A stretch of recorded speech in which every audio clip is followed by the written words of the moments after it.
ওম সাইরাম, জয় সাইরাম, সাই। তুমি অদ্ভুত এই চ্যানেল থেকে আমি রূপালী বলছি। প্রথমে আমার প্রেয়ার বাবার কাছে শতকোটি প্রণাম। বাবা গো, সবাইকে তুমি ভালো রাখবে, কাউকে কখনো তো তুমি কষ্ট দিতেই পারো না বাবা।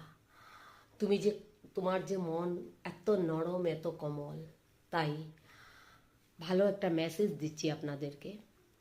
অনেক সময় আমাদের কি হয়, হঠাৎ অস্থিরতা শরীরে শুরু হয়ে যায়। অনেক মানুষের এটা হয়, রাস্তা ঘাটে, অনেক সময় ঘরেও হয়।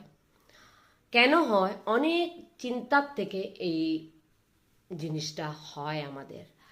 সেই সময় তৎক্ষণাৎ আপনি কি করবেন? তার আগে একটা কথা বলে দিচ্ছি, সব সময় ব্যাগের মধ্যে বাইরে যখনই যাবেন একটু বাবার উদি রাখবেন সঙ্গে।